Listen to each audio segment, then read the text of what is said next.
Je vous salue, chers amis, en cette matinée de percée où le Seigneur a encore une parole de vie, une parole qui nous propulse au sommet, une parole qui va nous équiper. Ce matin, le thème n'est rien d'autre que combat secret. Combat secret. Pour ce, nous lisons Genèse chapitre 38, versets 12 à 19 et 24 à 25. La Bible dit ceci. Les jours s'écoulèrent et la fille de Choua, femme de Juda, mourut. Lorsque Juda fut consolé, il monta à Timna vers ceux qui tondaient ses brebis, lui et son ami Hira l'Adoulamite. On en informa Tamar et on lui dit, voici ton beau-père qui monte à Timna pour tondre ses brebis.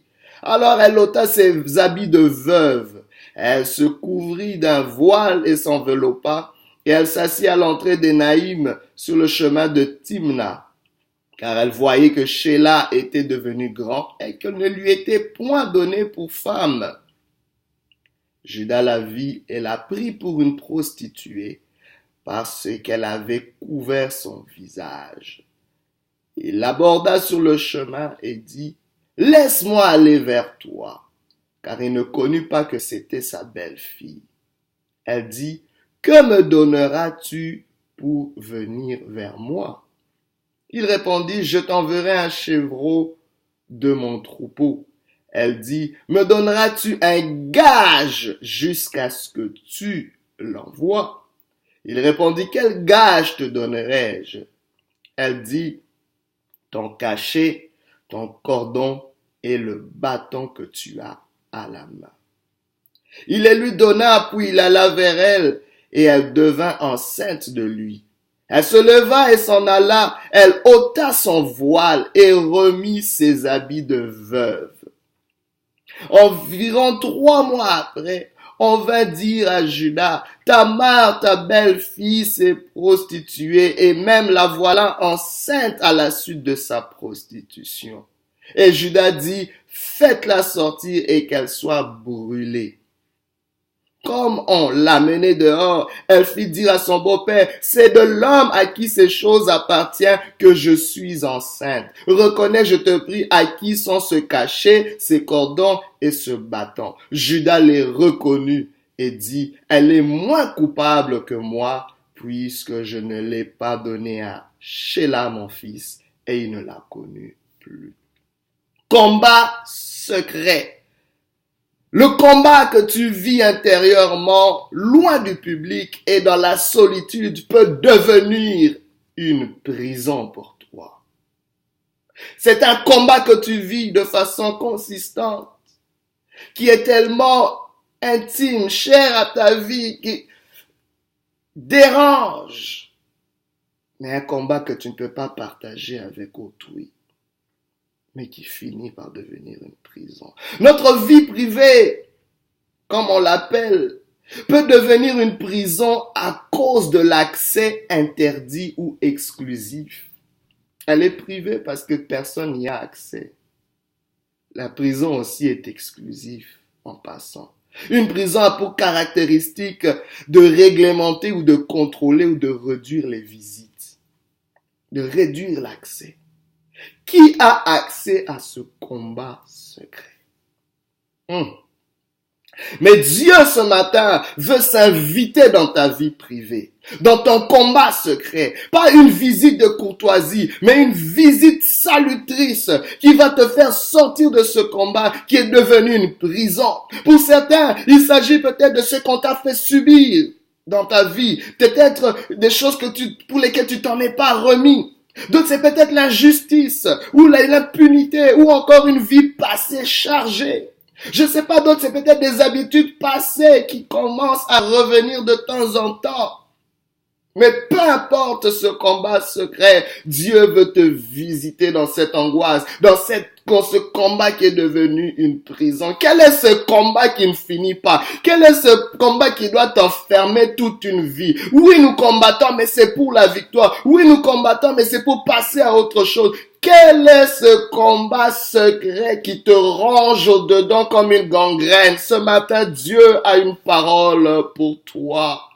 donne-lui accès à ce combat secret. Dieu va faire pencher la balance. Comme nous le voyons dans ce texte, il s'agit de Tamar, la belle-fille de Juda. Tamar vivait un combat secret. Sous son voile de veuve, sous son voile, elle vivait un combat secret. Pour juste vous donner un résumé de cette histoire, elle était mariée au fils aîné de Juda. Mais la Bible nous montre que parce que cet homme était méchant, Dieu le fit mourir. Mais en Israël, il y avait la loi du Lévira qui permettait justement aux frères du défunt d'aller avec la veuve pour lui donner une descendance au nom du défunt frère. Et ainsi, Juda a permis à son deuxième fils d'aller avec sa fille, de se marier avec sa belle-fille. Mais celui-là aussi n'était pas correct parce qu'il ne voulait pas donner une descendance pour son défunt frère. Et pendant les rapports sexuels, il s'empêchait justement d'avoir des rapports consistants et il jetait sa semence à terre. Dieu était offusqué par ce geste et Dieu le fit mourir. Il est mort prématurément. Judas avait 3 fils, il lui restait un dernier. Mais Judas commençait à avoir peur. Il dit, mais mes enfants ne font que mourir. Est-ce que c'est à cause de cette femme? Regardez les combats que Tamar vivait. Qu'est-ce que Tamar avait fait? Était-elle une sorcière? Qu'est-ce qu'elle vivait? Un combat secret. Et Judas lui dit, écoute ma fille, rentre dans ta famille. Quand mon fils cadet deviendra un peu plus grand, je te le donnerai comme mari. Tamar a attendu. La fameuse promesse ne venait toujours pas. Voici qu'un jour arrive. Laisse-moi te dire, il y a toujours un jour. Peu importe le combat secret que tu vis, il y a toujours une fenêtre d'opportunité. Il y a toujours une saison. Il y a toujours un moment. Mais je prie que Dieu te donne la sensibilité pour reconnaître les moments de sa visitation. La Bible déclare, Jérusalem, Jérusalem, malheur à toi parce que tu n'as pas connu le jour, le temps, la saison de ta visitation. Je prie que cela ne soit pas ton cas. Car dans ton combat secret, il y a un invité spécial. Celui qui est maître des temps et des circonstances, qui orchestre les moments et les opportunités. Voici que Judas, lui aussi qui était devenu veuve, qui avait perdu son épouse et après s'être consolé de la perte de son épouse, descendit dans la ville où se trouvait Tamar pour tondre ses brebis. Il était comme en voyage d'affaires, si on peut le dire. Et Tamar a eu écho de cette nouvelle. Elle a dit, voici mon opportunité. Je ne sais pas si tu sais lire les moments clés de ta vie. Ou est-ce que tu es plutôt en train de te dire à quoi ça sert? Ça fait longtemps que je suis dans ce combat secret. Non, il faut que tu sois aux aguets. Tu ne peux pas accepter cet état de prisonnier éternel dans une prison que la plupart de ton entourage ne sait même pas que tu es dans une prison. On te voit certes dans un combat, mais on ne sait pas que ce combat est devenu une prison depuis longtemps. Il y a d'autres même ne savent pas ce que tu vis au-dedans. Les gens te voient sourire bien habillé, mais on ne sait pas les combats secrets que tu as. Quel est ce combat secret que tu as? Vous voyez le cas de Tamar. Tamar se dit, la Bible déclare que Tamar ôta ses vêtements de veuve parce qu'elle continue à porter ses vêtements. Elle continue à pleurer son mari. Elle continue à pleurer. Elle était dans un veuvage qui finissait pas. Et elle avait perdu aussi le deuxième mari qu'on lui avait donné. Mais là, elle se dit, je vais enlever mes vêtements de veuve et me vêtir comme une prostituée, à utiliser la ruse pour truquer mon beau-père. Et elle se tient justement à la croisée des chemins. Et voilà que Judas la voit, il la prend pour une prostituée parce que son visage était voilé. Le combat secret. où tu te voiles, où tu te caches. Tu veux pas que les gens sachent ce que tu vis. Ton identité est voilée. Tantôt elle est veuve, tantôt elle est prostituée. On ne sait pas qui elle est. Qui est Tamar? Qu'est-ce qu'elle vit? Quel rôle tu vis? Une confusion. Où est-ce qu'elle s'en va avec ça? Tu es tiré de part et d'autre. Peut-être Tamar se dit, en tout cas moi, aujourd'hui, je vais régler mes comptes avec cette famille. C'est peut-être ça ton combat secret. Et voici Judas couche avec elle en sachant pas que c'était sa belle-fille. Elle devait enceinte. Et comme une grossesse ne peut pas être cachée éternellement. Toi qui vis ton combat secret, il y a un moment ce combat ne pourra pas être caché. Bien aimé, il faut que ce combat secret soit géré avant qu'il devienne public et t'embarrasse et détruise. Parce que le combat secret qui n'est pas géré dans ta génération pourra affecter les générations futures. Le combat secret que tu ne gères pas aujourd'hui tuera ton lendemain. Le combat secret que tu ne gères pas aujourd'hui t'amènera la honte et l'opprobre. Mais Tamar avait quelque chose malgré la honte. Et tout le monde lui disait, mais Tamar, toi qui es veuve, comment est-ce que tu tombes enceinte encore? Tout le monde était là et le jugement était clair en Israël. Elle avait commis un acte de prostitution, d'adultère en quelque sorte, et elle devait être lapidée. On a dit cela à Judas. Judas a prouvé son sort. Mais Tamar avait des gages, parce que en tant que prostituée, elle devait être payée. Et Judas n'avait rien à donner, mais il avait une garantie pour un paiement ultérieur. Quelle est la garantie? Le Seigneur te dit que dans le combat secret que tu vis, tu as besoin d'un gage. Elle avait le bâton de Judas, elle avait le cachet de Judas, elle avait la corde de Judas.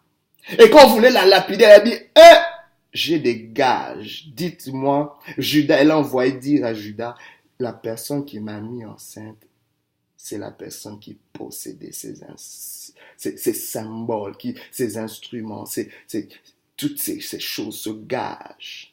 Reconnais-les. Et Judas a reconnu, il a compris qu'à cause de son injustice, Tamar avait commis cet acte. Mais que Tamar était plus juste que lui. Et Tamar a été exonérée. Et finalement, Tamar est devenue une ancêtre de David, parce qu'elle portait dans son sein 2 jours. Mais quelle était la nature du combat secret de Tamar? J'aimerais vous parler cœur à cœur, parce que Dieu est en train d'entrer lentement, mais sûrement. Il est en train de s'inviter. S'il te plaît, si tu entends sa voix, n'endurcis pas dans ton cœur. Le combat, la nature du combat secret de Tamar, c'était la mauvaise perception des autres. Judas la voyait comme étant maudite. Et les fils de Judas, avec leur méchanceté et leur injustice, l'avaient laissée dans une situation qu'elle n'avait pas demandée. Elle était peut-être jeune et vierge, mais voici ce qu'elle héritait de cette famille-là. Non seulement elle était dans la honte parce qu'elle ne pouvait pas être mère, mais elle subissait aussi une injustice parce qu'on lui faisait une promesse qu'on savait qu'on n'allait pas tenir. Elle était aussi dans une confusion et une incertitude. On le voit dans ce changement de vêtements. Tantôt elle est veuve, tantôt elle est prostituée, et après elle enlève encore ses vêtements, elle devient veuve. Mais je sais pas, jusqu'à quand vas-tu aller des deux côtés? Jusqu'à quand vas-tu changer d'identité? Jusqu'à quand es-tu un caméléon? Les combats secrets te feront vivre comme un caméléon parce que tu essaies de gérer cette confusion. Mais aujourd'hui, le Seigneur veut arrêter la confusion de Tamar. Tu es peut-être Tamar, tu subis les mauvaises perceptions des autres, mais le Seigneur veut renverser cela dans le nom de Jésus. Mais tu dois apprendre à gérer ce combat secret. Comment tu le fais? Tu dois être ouvert à la visitation et refuser de rester emprisonné par ce combat. Car Dieu t'a créé pour la liberté et non pour la prison. Que ce combat secret maintenant te te lâche au nom de Jésus, car Dieu t'a pas créé. Tu dois te résilier, peu importe la durée, peu importe que tu te dis je peux pas en parler à quelqu'un, mais ouvre-toi ne fût-ce dans ton cœur, dans ton esprit, que tu ne peux pas rester là, que tu ne peux pas rester prisonnier car tu as été appelé à la liberté. Deuxième chose, bien-aimé, tu dois croire à un avenir prophétique, car Dieu est un Dieu générationnel. Vous savez, le nom de Tamar voulait dire palmier. Le palmier est un symbole de prospérité. Est un symbole de prospérité, est un symbole, bien aimé, justement de notoriété, d'élévation, de durabilité, de triomphe, de victoire. Ainsi Tamar a dit moi, parce qu'en Israël, on te nommait pas juste pour te nommer, c'était son identité. Elle se disait, moi je suis une femme qui est appelée à triompher, je suis une femme qui est appelée à réussir, à prospérer. Je ne peux pas rester sans enfant, je ne peux pas rester dans cette injustice, je ne peux pas rester dans cette confusion, je ne peux pas rester dans cette incertitude, je ne peux pas rester dans ce combat secret qui devient une prison pour moi. J'ai un avenir. Effectivement, elle avait un avenir. Elle est devenue l'ancêtre de David, l'ancêtre du Christ, à cause, bien aimé, de cette foi en un avenir prophétique.